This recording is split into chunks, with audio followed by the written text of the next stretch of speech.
ये कि एचडीएफसी और एचडीएफसी बैंक का मर्जर 1 जुलाई से प्रभावी होगा।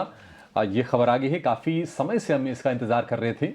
पिछले साल इस मर्जर का ऐलान हुआ था और उसके बाद से तमाम रेगुलेटरी मंजूरी लेने के बाद आखिरकार वो तारीख आ गई है कि कब से ये दोनों कंपनियां एचडीएफसी बैंक और एचडीएफसी लिमिटेड एक हो जाएंगी।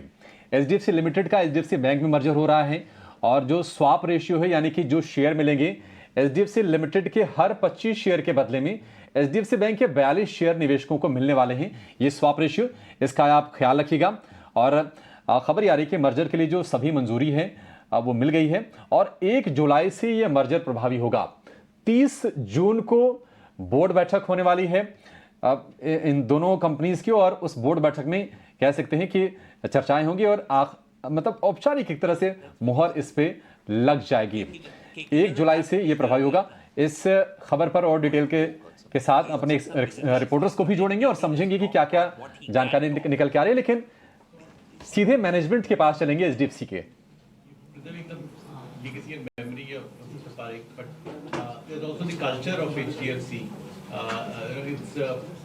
been associated with customer service, personalized service for the fixed deposit holders. So how do you preserve that? No, we hope that the bank follows the same culture. See, we had a small group of 3,000 to 4,000 people only, 4,000 max. The bank has in lakhs, so it is the cultures have to be different. But we hope the bank. We have been talking to the bank, and the bank realizes, the bank directors realizes, the senior management realizes that customer centricity is the key thing, and they have to improve service, and they have to be have the culture inculcated in the bank employees. Our people will try, but they are aware of the culture. But we are a smaller organization; it's easier to have that. Mr. Parekh, you've been at HDFC since day zero. So what would you say is your defining moment that you've been? Is it when you lent your first loan? Is it when the bank got... So the defining moment was when we gave the first loan. We all got so excited. We took his photograph. We took his house photograph. We called his wife to our office. We put him on the cover of the first annual report. Our first borrower, Mr. Remy Dios, whose photo is there also in the Legacy Center. Saying about culture, I mean, I'd love to rehear that, Mr. Parekh. About? Culture. Culture between the two institutions, as they said. No, you see, the culture has to be different. When you buy a house, it's the biggest acquisition cost investment by a family. They run from pillar to post to meet the balance requirement apart from the loan.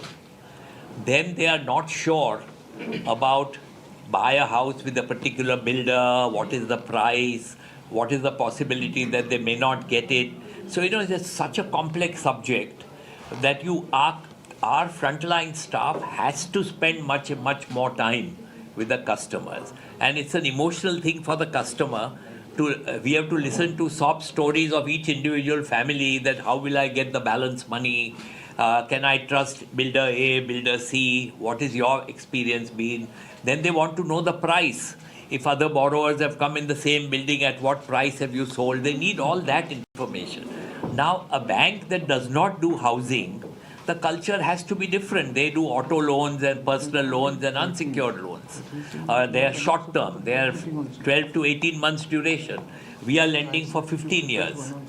So one of the biggest strengths I see in the merger with the bank is that the retail loan portfolio, which was of 12 to 18 months, will now become 5 to 6 years. Taking the cultural issue again, since you said that there is a lack of people. So all our people are going to the bank. All our people are going, except those who are above retirement age. Above retirement age, after 60, we can't be in a bank employee. So most of our younger team and staff, at least I would say 90% of our people will go to the bank. And they will continue using our people to do housing loans and mortgage loans. So that continuity will be there, the branches will continue, the people who do the loans will continue. Only thing that changes is maybe sanctioning authority. Because Reserve Bank of India has a marketing guy cannot sanction a loan, We were a small organization, we can do that. They have to work in silos. Marketing gets the loan, he has no say in sanctioning. Appraisal team does the appraisal, sanctioning team is different.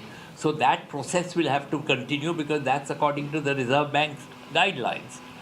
That's where when the people are going from the HDFC to HDFC Bank, would they be sort of eligible to train the people in the existing HDFC Bank? They will try their best to do it, and we hope they do it. And because that's the one of our key strengths of products in the merged entity will be the mortgage loans. We are getting.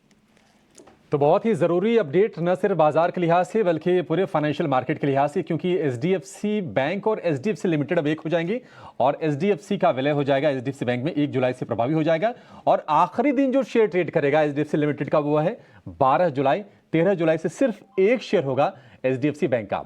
एक निश्चित तौर पर अजय, साल भर से ज़्यादा समय हो गया, इंतज़ार हो रहा था कि कब ये समय आएगा, आखिरकार उसका अनाउंसमेंट हो गया। यहाँ से आपको लगता है कि निश्चित तौर पर एक जो ग्रोथ की ट्रेजेक्टरी होने वाली है वो बहुत स्टीप होने वाली है? देखिए, ये आपने सबसे इम्पोर्टेंट सवाल पूछा है, क्योंकि जब ये अनाउंस हुआ था दोनों का मर्जर, तब एचडीएफसी बैंक का भाव 1300 रुपये था। करेक्ट। एक अच्छी रैली आई 1600 के आसपास, फिर लोग संदेह करने लगे कि ये मर्ज एंटिटी बन के क्या उतनी ग्रोथ रहेगी, क्या जो जितने फायदे ब्रांच एक्सपेंशन के, क्रॉस सेलिंग के जो हमने मैनेजमेंट से सुने, इनफैक्ट हमारे चैनल पे भी एचडीएफसी बैंक के मैनेजमेंट आ चुके हैं, बता चुके हैं, बाजार उससे कन्विंस नहीं था। उसके बाद कहीं ना कहीं ग्रोथ, स्टॉक की ग्रोथ, रिजल्ट्स तो कंपनी के अच्छे आ रहे थे। अगर आप लास्ट क्वार्टर के रिजल्ट देखिए, दोनों बैंक और लिमिटेड धमाकेदार नंबर थे, लेकिन कहीं ना कहीं बाजार कन्विंस नहीं हो रहा था कि साहब क्या फ़ायदे मिलेंगे, जिस सिनर्जीज के बारे में मैनेजमेंट बात करता आया है। लेकिन अब डेट आने के बाद देखिए दोनों स्टॉक्स कैसे बिहेव कर रहे हैं। मैंने अभी एक बहुत बड़े इंस्टीट्यूशनल एनालिस्ट से ये बात हो रही थी और उन्होंने मुझे साफ तौर पर बताया कि ये मर्ज एंटिटी इतनी बेहमत बनने वाली है और ये बहुत ऐसी चुनिंदा कंपनी है ग्लोबली कि इस साइज पे हाई ग्रोथ रहेंगी। डिपॉजिट में, लेंडिंग में, दोनों में दिग्गज तो है। देखा सीएफओ अपने सेगमेंट में दोनों दिग्गज हैं। क्या दिग्गज डिपॉजिट टेकिंग में इनकी 1000 ब्रांचें उन्होंने एक साल में खोल दी थी, याद है? अभी 1400 या 1000 ब्रांचें, यानी ब्रांच एक्सपेंशन में तेजी, cross selling of the products. In fact CFO साहब ने आगे कहा भी था कि सिर्फ 4% लोग हमारे बैंक के हमारे दूसरे प्रोडक्ट्स लेते हैं, यानी इतनी स्कोप है। तो धीरे धीरे बाजार को समझ में आया एक और चीज कि 9 लाख करोड़ रुपए का मार्केट कैप था एचडीएफसी बैंक का, एचडीएफसी लिमिटेड का करीब 5 लाख करोड़ रुपए के आसपास था। क्या मान के चले कि दोनों 9+5 क्लब कर दें? ये ज्यादा होगा? नहीं, 1+1 दो नहीं होंगे इसमें, 1+1 3 होंगे, क्योंकि जब सिनर्जीज आएंगी ना दो एंटिटीज के साथ में मिलके, तो वो वैल्यू क्रिएट करेगी। और इसी की बात कर रहा हूं मैं। और मैं आपको बता रहा था कि रिलायंस के अलावा अगर अब बाजार के बड़े आप दिग्गजों से बात करें, कोई ये मानता है कि $1 ट्रिलियन कंपनी इंडिया में हो सकती है रिलायंस के अलावा, रिलायंस तो ऑफकोर्स है ही जो भाग रही है उस तरफ, वो ये मर्ज एंटिटी जैसी कंपनियां जो बेहमत बन रही हैं, जिनकी ग्रोथ में कोई कमी नहीं है, लेकिन कंपनी का साइज बहुत बड़ा हो गया है। इस तरह की कंपनियों का जन्म हो रहा है हमारे देश में भी, सिवाय रिलायंस भी। रिलायंस के बाद बहुत बड़ा गैप था, राइट? वो 17 लाख करोड़ की कंपनी है अकेली। अब ये दोनों 9 लाख और 5 लाख जैसा कि आपने बताया, बट मर्ज होकर जो सिनर्जीज आएंगी वो बड़ी ग्रोथ क्रिएट करने के लिए काफ़ी केपेबल है। हमारे साथ आशुतोष मिश्रा हैं जो एनालिस्ट हैं और ये बहुत क्लोजली ट्रैक करते हैं। आशुतोष, ये जो कमेंट्री आई है, जो डेट आ गई है एचडीएफसी लिमिटेड की बैंक में मर्ज करने की, इसने काफ़ी अच्छी तेज़ी स्टॉक के अंदर बना दी। ये देखिए, बैंक करीब 0.2% और लिमिटेड भी, क्योंकि लिमिटेड का लास्ट डेट होगा ट्रेड करने का, उसके बाद वो कंपनी बैंक के अंदर मर्ज कर रही है। तो आशुतोष से हम दोबारा कनेक्ट करने की कोशिश करेंगे। तब तक हर्ष हैं और कमेंट्री के फ्लैशेस चल ही रहे। हर्ष, हमने इस बारे में ऑफ एयर भी कई बार बात की है और मैनेजमेंट से ये बात की है। लोग कन्विंस नहीं थे कि दोनों जब एंटिटीज मर्ज करेंगी उसके बाद भी हाई ग्रोथ पॉसिबल है या नहीं, बट इधर कुछ महीनों से लोग समझने लगे और इसीलिए लिमिटेड और स्टॉक दोनों में, बैंक में, दोनों के स्टॉक्स में अच्छी तेजी आई है। जी हाँ, एकदम और सही पकड़े आपने। जब ओवरऑल एंटिटी को देखे, 22 लाख करोड़ प्लस का लोन बुक होगा एंटिटी का, ऑलमोस्ट इनफैक्ट 23 लाख करोड़ का लोन बुक होगा एंटिटी का। जो स्केल होगा, जो डेप्थ होगा एंटिटी का, वो अभी के लिए एनालिस्ट फुल्ली क्लैरिटी के साथ कह नहीं पा रहे हैं कि ग्रोथ आएगा या नहीं। पर जब ओवरऑल देखने जाए कमेंट्री को बैंक में और लिमिटेड में, क्लियर कमेंट्री है कि कि जो 6000 ब्रांच थे at the end of FY22, वो by the end of FY26 12,000 branches हो जाएंगे। वो लोग 4 साल में ब्रांचेस डबल करने का सोच रहे हैं, 1500 ब्रांचेस एवरी ईयर ऐड कर रहे हैं ओवर द नेक्स्ट 4 इयर्स। ये कमेंट्री आई थी। तो मैसेज क्लियर है कि ग्रोथ प्रॉस्पेक्ट्स में कोई कमी नहीं आएगी। इनफैक्ट केके मिस्त्री ये टाइम भी जब प्रेस कॉन्फ्रेंस हुआ कह गए कि लोन ग्रोथ में कोई प्रॉब्लम नहीं है। उनको काफ़ी क्लियर रनवे दिख रहा है लोन ग्रोथ में।